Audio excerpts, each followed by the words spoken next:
there one song or artist that you tried? You got the playlist, right? Yeah, I had the playlist. Was there a particular song or artist that meant something to you, or that you tried to, maybe it was a little unexpected? Not really. Well, not really unexpected. I started it off with a gospel song, just because that's just who I am. First and foremost, I'm a believer in God, and so I had to start it off with that with Stomp with Kirk Franklin. So that was my favorite song of the whole day. So yeah. Coach Welker has raved about you, talked about what a good culture guy you are besides your skill set. If you had to describe what you think you do well as a receiver, Trent, what would you point to?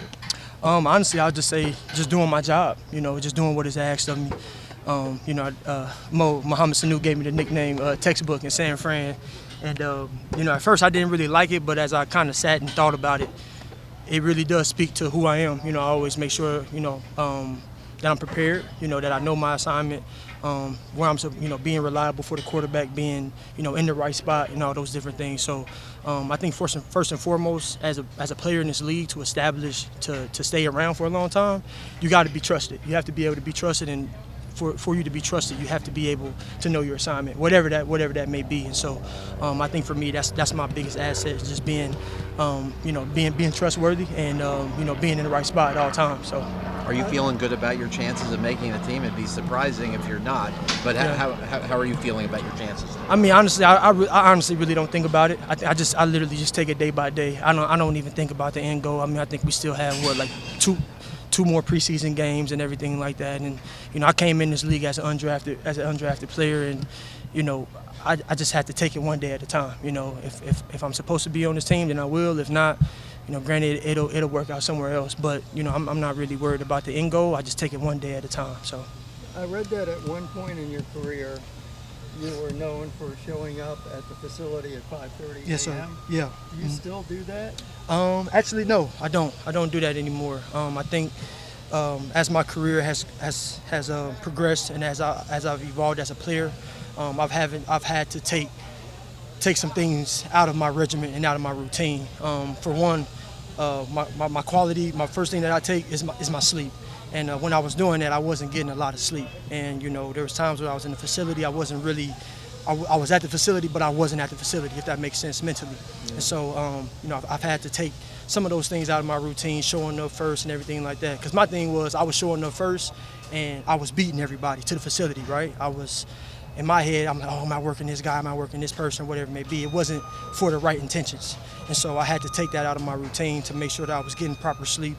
So then that way when I can come into the facility, I can be well rested, I can be locked in for practice, I can be locked in for meetings and everything like that. So I don't really take pride in that anymore, just because, I had to take a step back and look, why was I doing that? And it was really all for the wrong reasons. And so now, I'm more focused on getting sleep, getting the proper, nutrition and everything like that. So the nickname Textbook, what goes into that in terms of, give us a sense for how much time you spent studying, and especially when you first got here as joining a new team. Yeah, no, absolutely. Well, granted, the playbook here is the same as it is in San Fran. So, I mean, I'll take you back to when I was in San Fran. I mean, when I was studying, I was literally studying at least about 4 or 5 hours out the day. And I would take my wife, and we would literally go into the backyard or go to a field, and she would literally be my quarterback. And I would just have her calling out plays. I would line up and, just taking myself, through the plays. And that just goes back to just being prepared. That's on me as a player, right? I don't ever want to show up, to camp or to practice or, to anywhere unprepared, right? Because that's my job. I can control that. And so I had to make sure that I showed up knowing the plays, right? And that's an easy task. That's not something that's tough, and that's my responsibility. So I have my wife literally every single day. She would read out the plays. I would write the plays out. We would go out to a field nearby. I would jog through the routes, whatever it may be. So I would show up and I would be prepared. So that's a dedicated wife. Absolutely. My wife is my editor, so I have to read my stories. Absolutely. She's harsh. Absolutely. I don't know if the Dolphins are going to have a special teams captain. Sometimes teams do. Sometimes it's just a group of captains. Would you be interested in applying for the position if there is one? I mean, yeah. I mean, whatever it takes, man. I don't. I'm not going to shy away from any job on the team. I mean, whatever I can do to help the team win, to help bring this new culture to the Miami Dolphins, a winning culture to the team. I'm all for it, and whether that be special teams, whether that be on offense or whatever it may be, every person on this team has a role, right? And whatever role 14 has, come the time, hopefully I make the team, and if that's my role, then doggone, I'll do great at it. To be clear, I wasn't implying that you're only a special. Yeah, team, no, I'm with I you. know you're a core special Yeah, no, team. absolutely, for sure, absolutely. And in my head, I can do special teams and play receiver.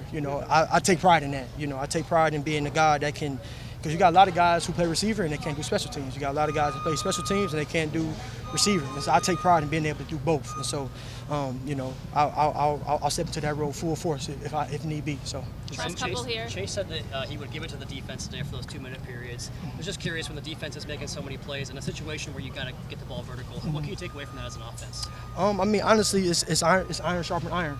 Every single day, we come out and we try our best to get each other better. I definitely would agree with Chase. I feel like the defense got the best of us today. They came out, they executed their plays well, and we had some trouble executing our plays. All across up front, outside, quarterback, running back, everybody had trouble executing. And so, it's literally iron sharpen iron. Tomorrow we'll come out, we're gonna try to get them again. So, for me, I just think it's very, very important that there's days where defense wins and then there's days where offense wins, and it just goes back and forth. It's just a constant battle. So then that way, when we get out there on Sundays, we're able to feed off of each other. So. Is that a situation where you want to really kind of push the envelope and see what you can get away with, since it's a practice and there's no results in the end of it? As far as what do you mean get away with? As far as just being more aggressive, if windows are tighter, just encouraging guys to put it in there and see what happens, or.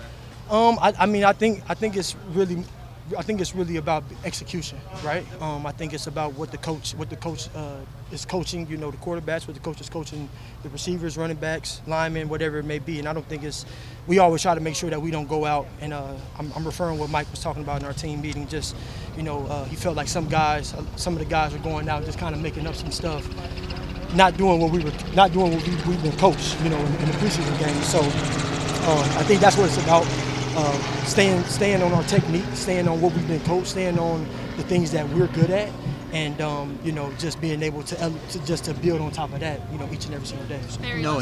Knowing the 49ers system so well, and Mike and Wes, as you've seen this roster constructed, each piece being added, Tyreek, Cedric, Chase Edmonds, have you thought about how they fit into this offense? Do each of these pieces in your mind fit really well with each of these guys' skill sets? Mostert as well, obviously. Oh yeah, absolutely. I think obviously you got Tyreek. I mean, you put Tyreek in any system, he's going to do his thing. Said is a big slot. He's out. I feel like this offense is built, for that type of player. And then obviously you have Chase. This offense loves having running backs coming out the backfield, running option routes, and being able to stretch it, tough runners and stuff like that. So I think those guys fit the scheme, very, very well. Honestly, I think they're overqualified, if you ask me. And so it's gonna be really, really fun to see how this offense explodes, come during the season.